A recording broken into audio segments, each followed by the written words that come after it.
나사로는 자기가 죽었다가 살아난 것에 대한 감격이 너무 큰 거예요. 그래서 예수님을 초청해서 잔치를 하는 거예요. 여러분, 이 향유 사건이 이 복음서에 보면은 요한복음에도 있고 또 어디 있을까요?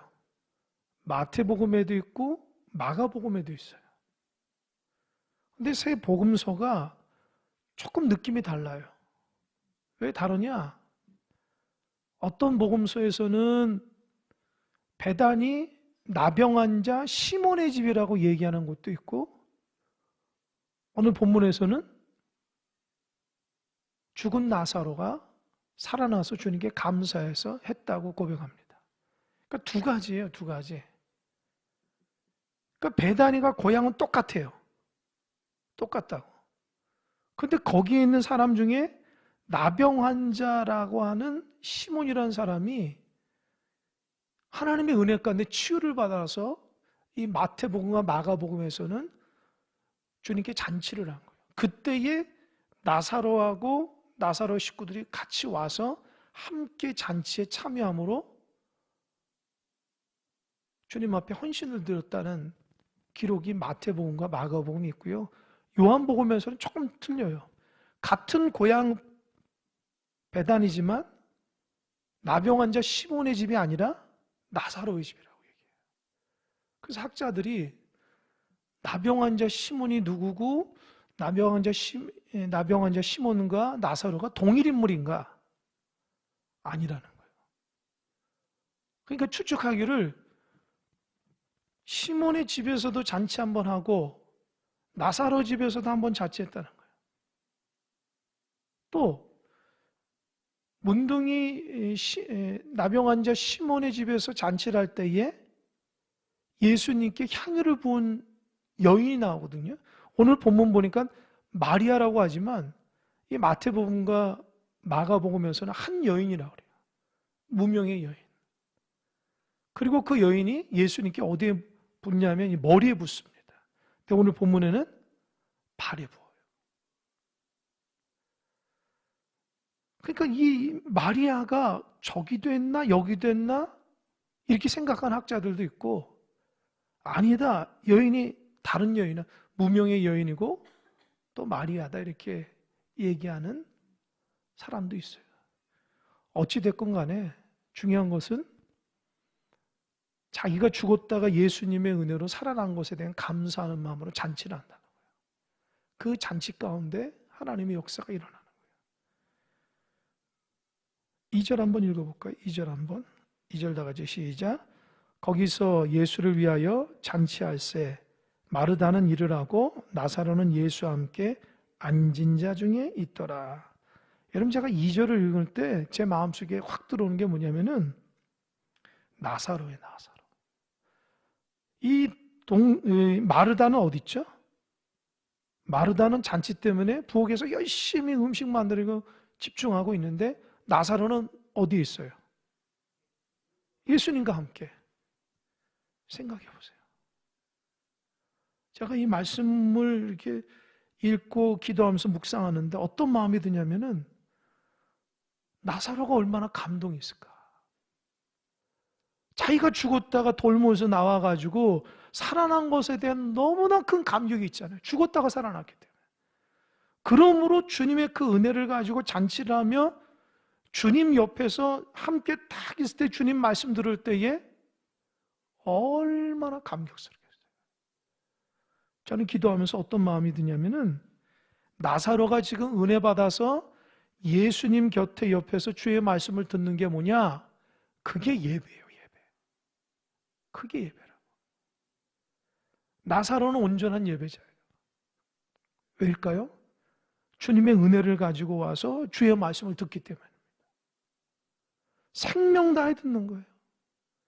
그 은혜가 너무 크니까 주님 말씀 앞에 그냥 귀를 쫑긋하고 주의 말씀 한 말씀 한 말씀을 마음속에 새기는 거예요. 왜요? 은혜 받았기 때문에 그래요. 여러분도 마찬가지예요. 하나님 앞에 온전한 예배자가 되기 위해서는 어떻게 될까요? 은혜 받아야 돼요. 예수님께 은혜 받아야지 예배자가 된다고요. 아무리 예배 생활 잘 하십시오, 기도 열심히 합시다, 우리 주의 교회를 잘 섬겨 나갑시다 얘기를 해도 안 돼요. 왜요?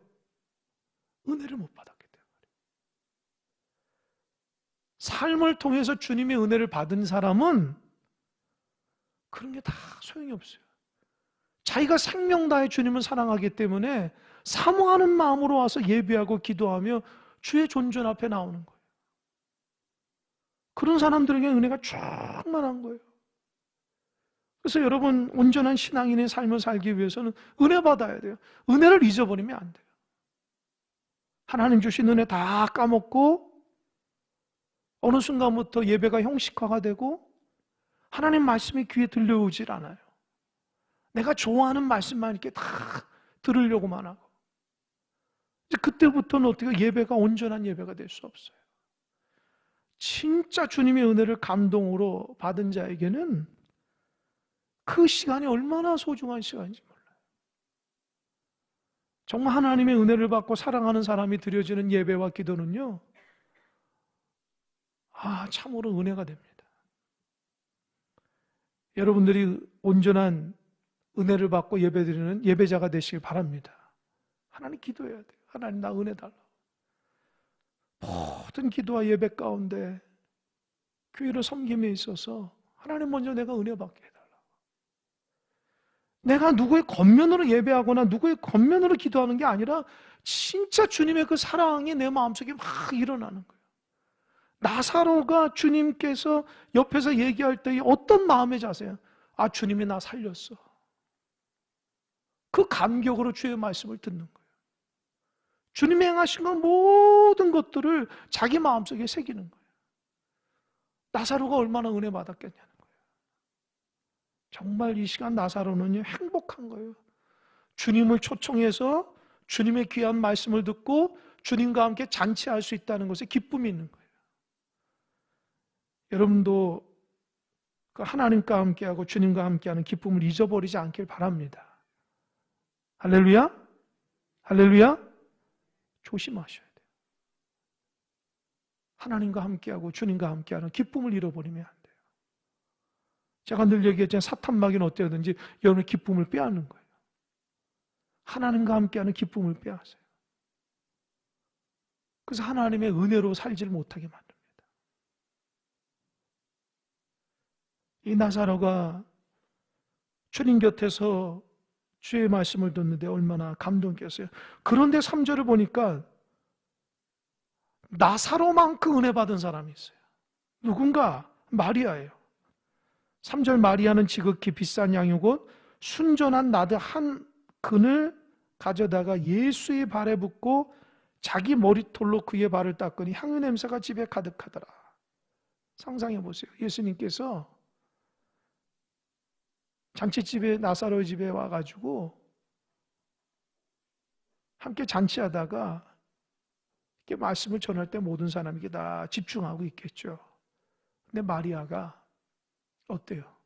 갑자기 어느 방에 들어와서 가져와가지고 뭘 하나 가져왔는데 아주 비싼 향유를 다 깨뜨려가지고 주님의 발에 붓고 성경 보세요. 자기 머리털로 닦았다는 거예요. 그러니까 그 향유 냄새가 그냥 그 나사로 집 앞 가득히 쫙 퍼져나는 거예요. 왜 이런 행동을 했을까요? 여러분 왜 이런 행동을 했을까요? 은혜 받았기 때문에 그래요. 자기 오라비를 살려줬기 때문에 그래요. 무덤에서 죽은 지가 사흘이 지났는데 예수님이 오셔서 살아나게 했거든요. 그러니까 마리아는 절망 가운데 예수를 통해서 소망을 받기 때문에 너무 큰 은혜를 받은 거예요. 그러니까 마리아는 누가 시켜서 하는 것이 아니라 자기 스스로 주님께 나와서 그 자기의 감사하는 마음을 깨뜨려서 옥합을 깨뜨려서 예수의 발에 붓고 자기 머리로 이렇게 자기 머리를 막 닦는 거예요. 이 자료를 보니까 이 나드라는 게 향유가 뭐냐면은 히말라야 지역의 식물인 스파이크 나드라는 게 스파이크 나드. 그게 아주 그 귀한 식물인데 그 뿌리에서 추출한 아주 고급스러운 향유라는 거예요. 그 당시 이거는 아주 비싸기 때문에 아주 종교적인 의식이나 특별 행사할 때만 아주 귀하게 쓰인 거예요. 뒤에도 나오지만 그게 300데나리온, 300데나리온. 300데나리온이라는 것은 1데나리온이 노동자 하루의 임금이라는 거예요. 그러니까 거의 1년치 되는 아주 비싼 향유를 깨뜨려서 한 거예요. 여러분 누가 시켜서 했을까요? 스스로 한 거예요. 그래서 여러분 여기서 아주 귀한 교훈을 받습니다. 은혜 받은 사람은요 헌신할 수 있는 거예요. 은혜 받은 사람 헌신한다고요. 헌신하라고 아무리 강요를 해도 안 돼요. 왜요? 은혜 받지 못하면 그래요. 그러나 누가 시키지 않아도 자기가 은혜 받게 되면은 헌신이 일어나는 거예요. 여러분 우리 교회에서 헌신 예배를 몇 번 합니까? 남녀 선교회 2번 하죠. 지역별로 4번 하거든요. 또 우리 재직 헌신 또 하고 구역장 헌신하고. 여러분 정말 헌신 예배하면 헌신이 일어날까요? 헌신은 여러분 은혜 받아야 돼요. 그래서 제가 늘 우리 성도들 위해서 기도하는 제목 중에 하나가 뭐냐면 하나님 은혜 받게 해달라고. 은혜 받으면 그의 삶이 달라져서 작은 것도 소중하게 여길 줄 알고 하나님을 귀한 마음으로 예배 생활할 수 있고 신앙 생활할 수 있는 거예요. 은혜가 떨어지면요 어느 순간부터 자기가 해야 될 것이 뭔지를 몰라요. 하나님의 말씀대로 순종하지가 않아요. 하나님의 은혜도 살 수가 없는 거예요. 은혜가 없기 때문에. 그래서 아주 소중하게 주님의 은혜를 사모하는 마음이 있어야 돼요. 그러니까 나사로 집에서 지금 보세요. 예배자 하나가 누구예요? 나사로잖아요. 자기가 은혜 받았으니까 예수님 말씀은 생명처럼 듣는 거예요. 또 예배자가 누구죠? 마르다예요.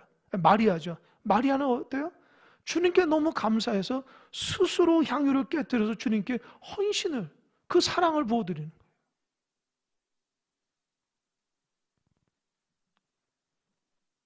목회를 하다 보면 우리 성도님들 중에 헌신하신 분들이 있어요. 의외로 헌신하신 분들이 있어요.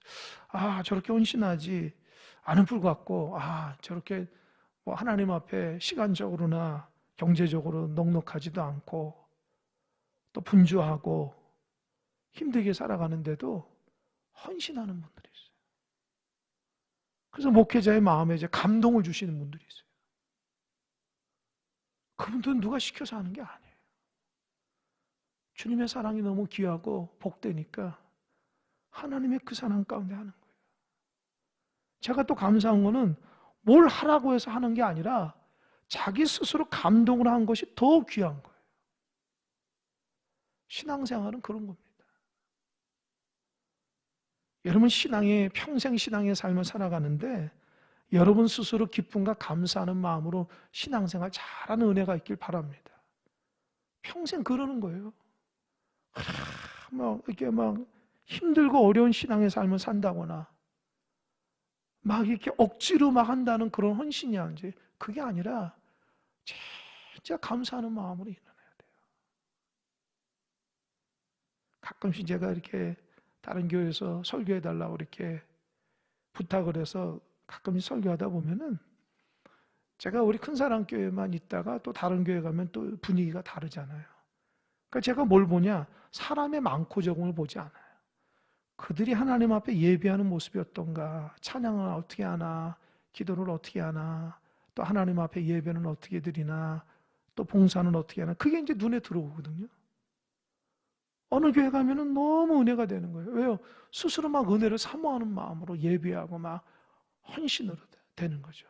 그러나 어느 교회는 막 사람이 많은데도 냉랭한 교회가 있어요. 왜요? 은혜가 넘치진 않는 거예요.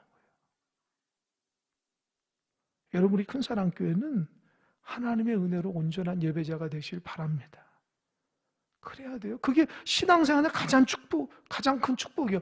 여러분 평생 신앙생활하면서 주님의 기쁨으로 살아가는 은혜로 예배하는 게 가장 축복 아니에요? 여러분 은혜가 없이는 신앙생활이 스트레스라니까요. 은혜가 없으면 신앙생활 그것만큼 힘든 게 없어요. 그러나 은혜가 있으면요, 기쁨이 일어나고, 감사가 일어나고, 주님의 영광이 일어나고, 너무너무 소중한 거예요. 이 나사로의 집에 은혜 받은 말씀을 사모하는 나사로와 은혜 받아서 주님 앞에 헌신하는 마리아의 그 놀라운 하나님의 은혜의 향기가 막 퍼져나오는, 이런 것이 천국이에요. 이런 것이. 이런 교회가 그런 곳이 돼야 돼요. 나사로처럼 여러 가지 힘들고 어려울지라도 주님의 은혜로 회복되어서 주님 앞에 기쁨으로 예배하고, 마리아처럼 그 은혜를 알아서 자발적으로 헌신하고 믿음으로 살아가는 그런 교회 공동체가 될 때에 하나님께서 가장 기뻐하신다는 거 잊지 마시기 바랍니다. 그래서 우리가 한 사람 한 사람이 향유 냄새가 나야 돼요.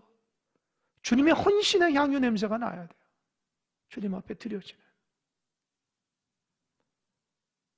근데 이 놀라우신 은혜의 현장 가운데 은혜 받지 못한 사람이 있는 거예요. 4절입니다. 4절 한번 읽어보겠습니다. 4절 시작.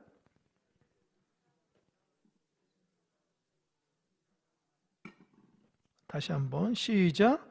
제자 중 하나로서 예수를 잡아줄 가룟 유다가 말하되. 누가 말한다고요? 가룟 유다가.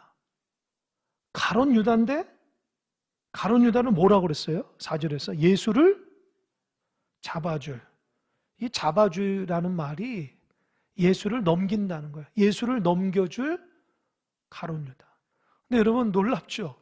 예수님의 12제자 중에서 지금 가룟 유다만 얘기해요. 다른 제자들은 그런 얘기를 안 해. 가룟 유다만 얘기해. 뭐라고 얘기하냐? 5절 다 같이 시작. 이 향유를 어찌하여 300데나리온에 팔아 가난한 자들에게 주지 아니하였느냐 하니, 뭐라고 그랬어요? 이 향유를, 이 비싼 300데나리온 되는 이 비싼 향유를 좀 팔아가지고 그 비싼 거 가지고 예수한테 붙지 말고 더 어려운 사람들 많이 나눠주지. 왜 낭비하냐는 거예요. 왜 낭비하냐는 거예요. 여러분, 가룟 유다의 말이 맞았을까요? 틀렸을까요? 예? 저 좀 보세요. 저 좀 보세요. 고개 다 숙이지 마시고 좀 이렇게 고개를 들고 하나님 말씀을 경청하십시오. 가룟 유다의 말이 맞았을까요? 틀렸을까요?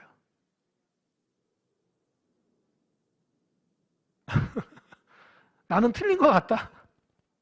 예, 나는 맞은 것 같다. 그래요. 손 안 든 사람은 뭡니까? 맞아요. 이거 맞는 소리예요. 주님께서도 이거 나쁘다고 생각하지 않아요. 근데 문제는 뭐냐? 그가 정말 가난한 자들을 사랑하는 마음으로 얘기했냐는 거예요. 그거 아니라는 거예요. 여러분, 이 부분이 중요합니다. 우리 바른 소리 하는 사람들 많아요. 그죠? 옳은 소리하고 바른 소리 하는 사람들 많다고요. 우리 주변에도 옳은 소리하고 바른 소리 하는 사람 많아요. 아마 여러분 직장에서도 그러고, 뭐 가정에서도 그러고, 교회 공동체도 그러고, 옳은 소리 잘하고 바른 소리 잘하는 사람 많습니다. 근데 여러분, 그거 아세요? 진짜 그 중심에서 발음으로 나온 것인지 아닌지를 살펴봐야 돼요. 가룟 유다만 12제자 중에 유독하게 그 비싼 향유를 깨뜨려서 예수님께 부을 때에 모든 제자들은 감동을 받았는데, 예수님도 당사자인 예수님도 감동을 받았는데 가룟 유다만 아깝다는 거예요. 저거를 좀 가난한 사람들에게 좀 나눠주지 왜 저 비싼 거를. 여러분, 1년치 노동자의 월급이니까 한 3, 4천만 원 되는지 모르겠어요. 더 많게는 4, 5천만 원 되겠죠. 그거를 한 번에 깨뜨려서 예수의 발을 부어서 했으니까 그게 다 날아간 거 아니에요. 만약에 그 4천만 원, 5천만 원 되는 것을 팔아가지고 가난한 사람이 나눠주면 얼마나 많은 사람을 나누겠어요. 참 귀한 마음이죠. 근데 중요한 건 뭐예요? 가룟 유다가 정말 가난한 사람들을 베풀려고 하는 마음이 없었다는 거예요. 왜요? 이 요한복음의 저자는 12장 6절에서 이렇게 얘기합니다. 이렇게 말함은 가난한 자들을 생각함이 아니요 그는 무엇이라? 그는 무엇이라? 따라요. 도둑이라. 돈깨를 맞고 거기 넣은 것을 훔쳐가 밀어라. 그러니까 뭐예요? 도둑놈이라는 거예요.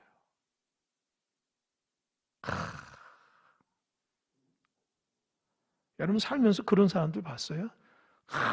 바른 소리는 잘하는데 뒤에서 나쁜 짓 많이 하는 사람들. 아마 인생을 살아가게 되면 그런 사람 한두 사람 꼭 만날 거예요. 바른 소리 엄청 잘하는데 뒤에서는 딴짓하고 다니고 그 말하는 게 다 거짓말이고 가룟 유다가 그런 거예요. 그 향유옥함을 깨뜨렸을 때 예수님께 부어주시는 그 현장 가운데 모두 다 은혜 받는데 혼자만 은혜를 못 받는 거예요. 이거 아깝다는 거예요. 왜 낭비하냐는 거예요.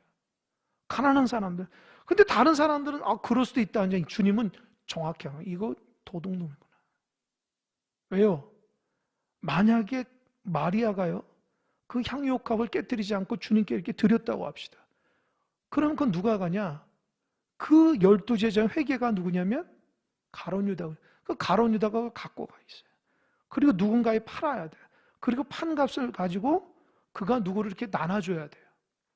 그러니까 가룟 유다는 모든 사람들에게 들어오는 주님을 헌신하는 많은 사람들에게 들어오는 무슨 물품이나 그런 돈들을 다 자기 주머니에 놓고 있어요.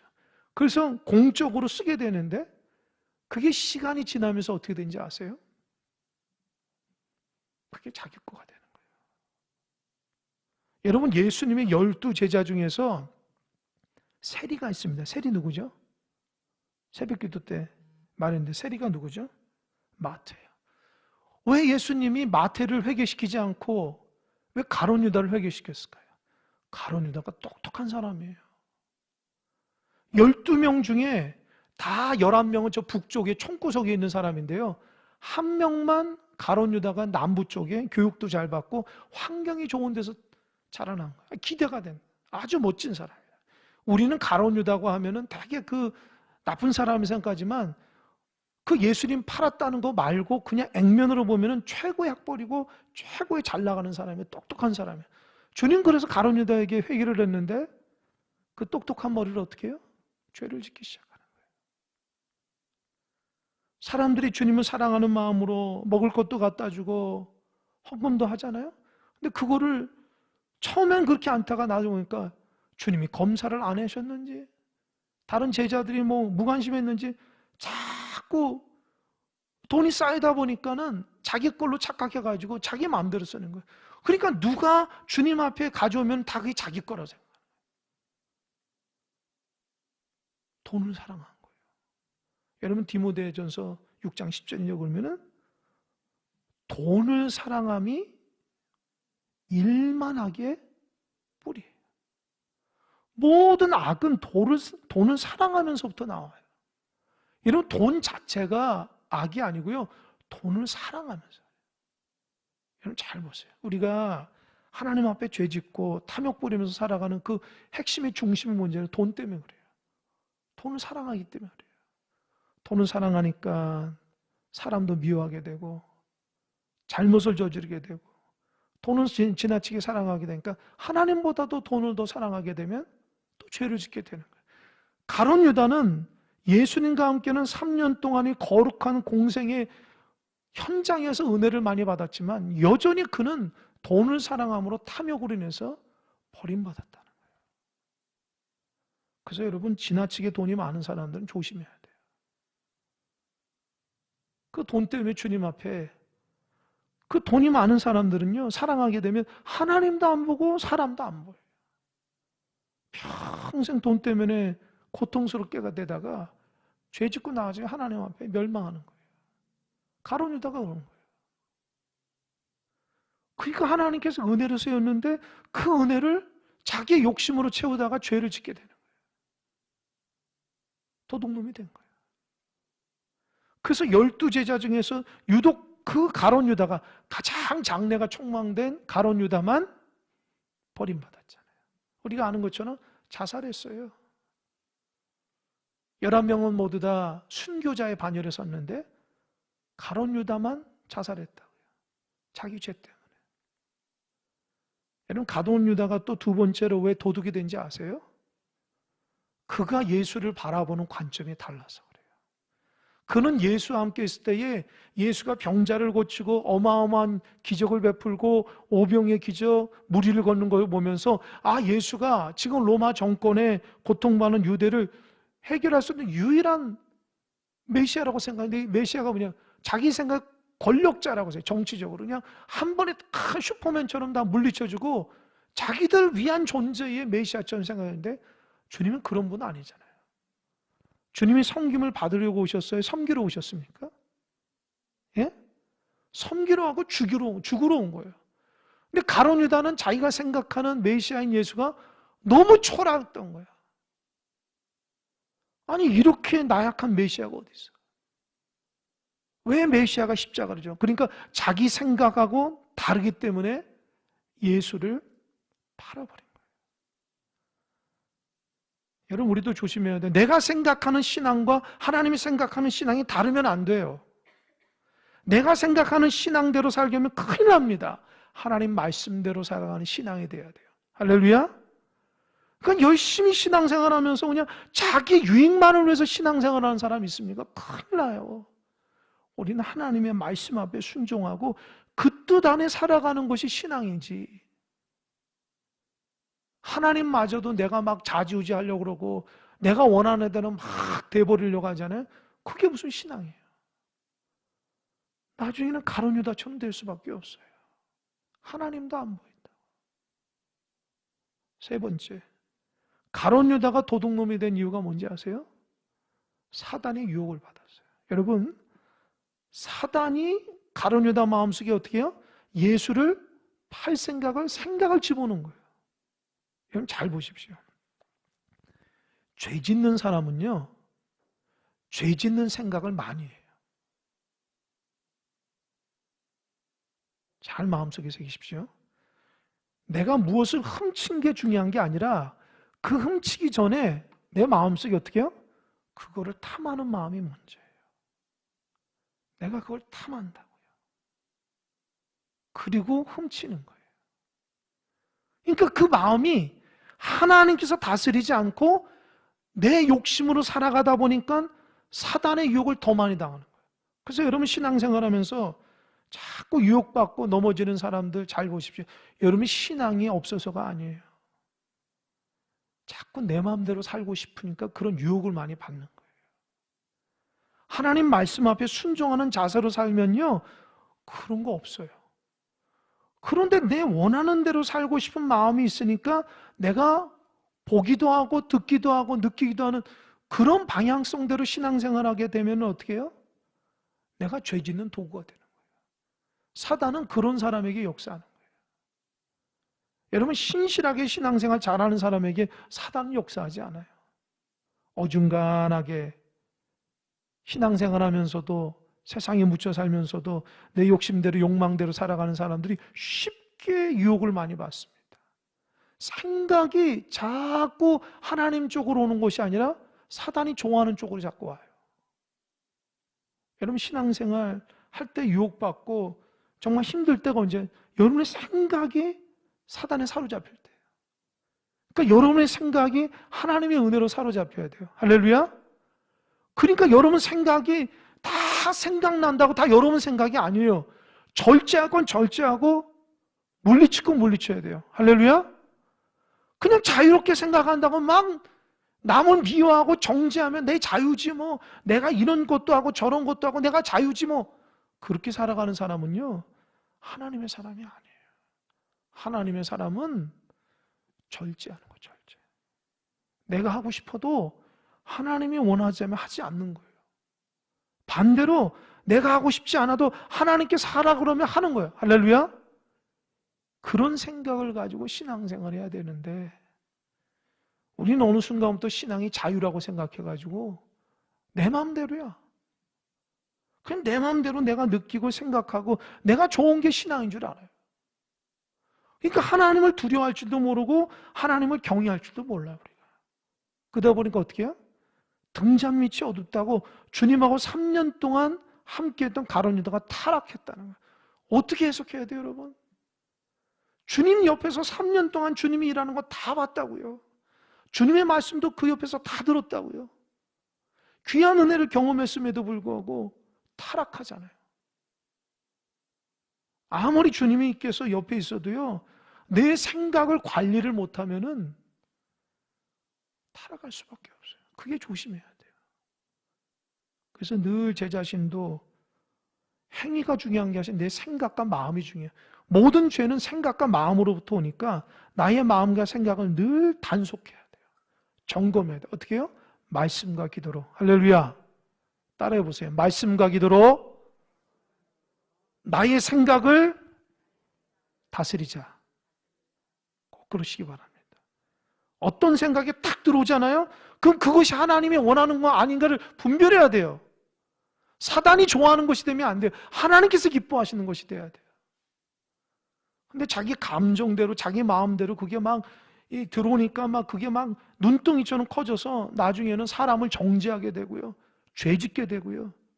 때로는 음란하게 되고요. 타락하게 되는 거예요. 죄 지은 사람들이 다 그러는 거예요.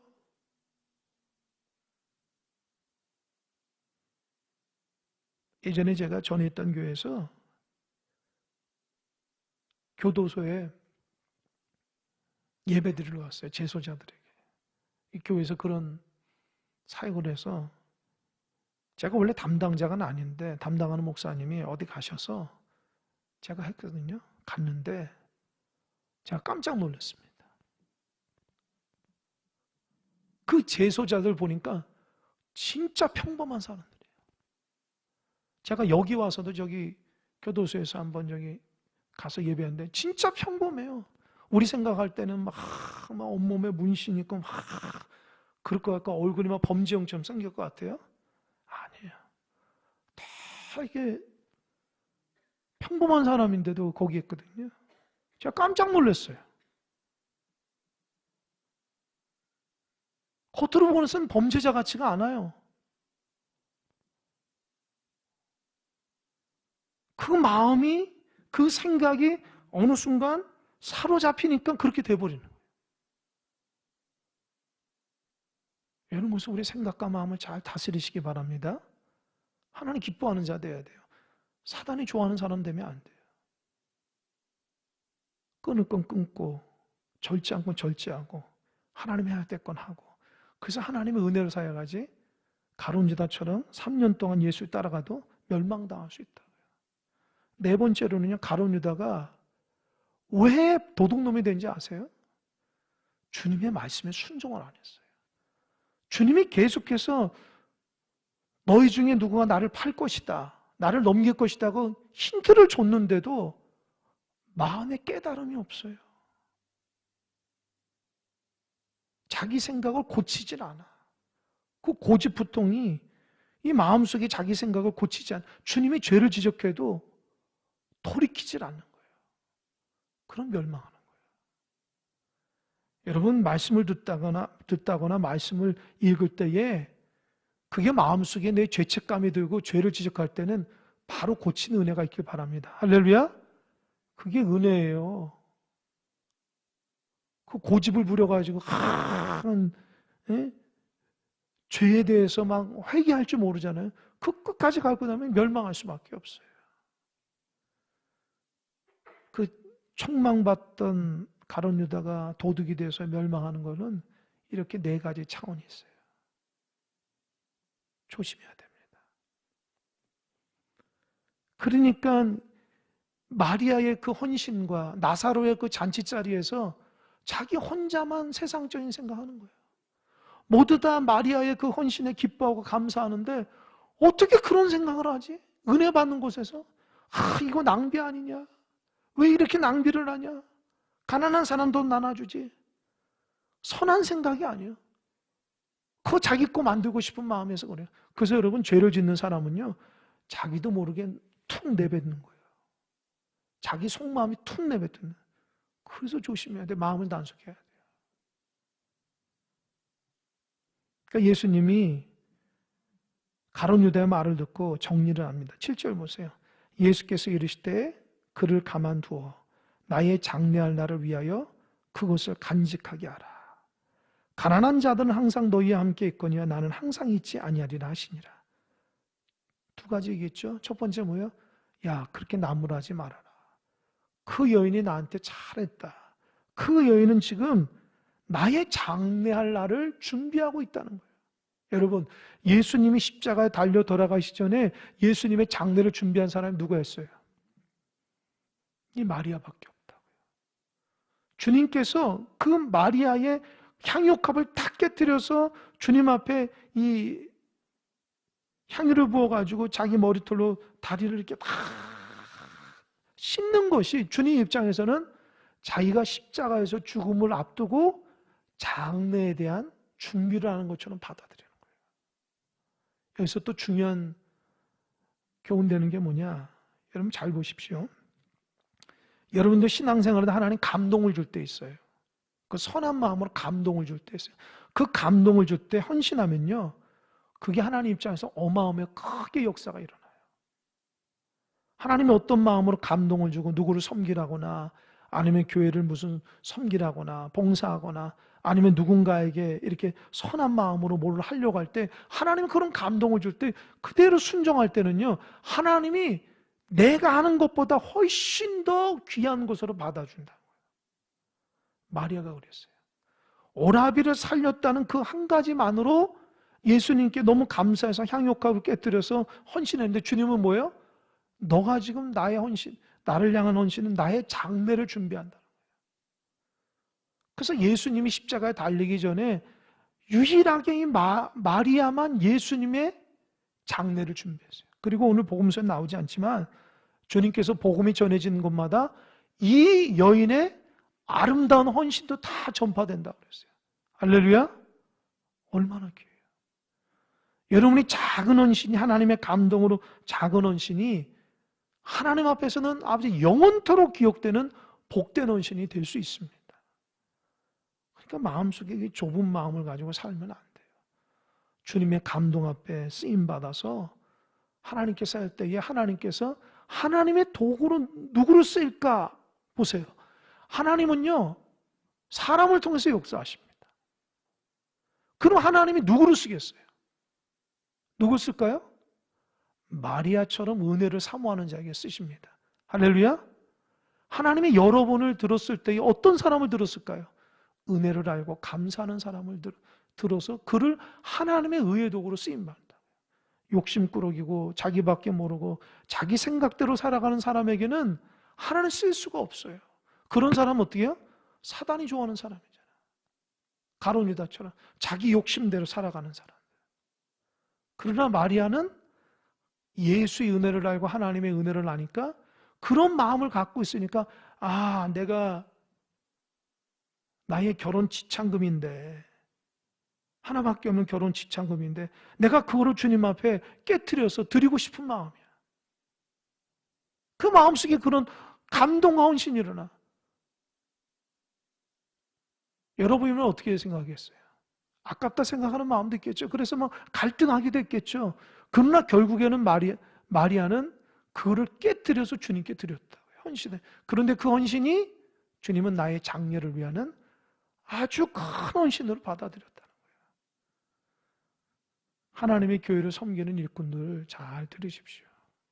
큰 거 하지 않더라도 하나님 말씀 앞에 순종하는 작은 것이 엄청나게 크게 하나님 쓰임받는지 믿으시기 바랍니다.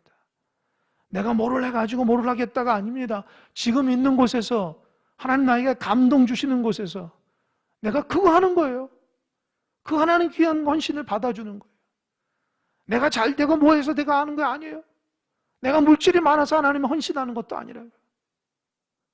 진짜 하나님 주시는 그 감동 앞에 부족하고 연약하지만 하나님의 감동에 쓰임받을 때에 하나님은 그런 자들을 통해서 어마어마한 기적이 일어나는 겁니다. 그러면서 두 번째 뭐라 그랬어요? 가난한 자들은 항상 너희들과 함께 했으니 그 가난한 자들도 잘 섬기라는 거예요. 이해가 되시죠? 오늘 본문 속에서 두 부류의 사람이 나옵니다. 은혜를 사모하는 예배자가 있고요. 주님과 함께 있어도 자기 탐욕으로 살아가는 사람들은 가룟 유다처럼 은혜를 못 받아요. 결국에는 주님과 함께 있어도 버림받게 되는 안타까운 현실을 바라보게 됩니다. 우리 모두 다 나사로나 마리아처럼 주님의 은혜를 알고 헌신하는 복된 자들이 다 되시길 바랍니다. 그래서 여러분들 하나님 앞에 귀하게 쓰임받은 복된 종들이 다 되시길 바랍니다. 추워라도 은혜 많이 받았는데도 가룟 유다처럼 욕심으로 살다가 버림받는 사람이 되지 않길 바랍니다. 나의 생각과 마음을 잘 하나님의 마음으로 바꿔서 귀한 종들이 되기를 주님의 이름 간절히 축원합니다. 아멘. 기도하겠습니다.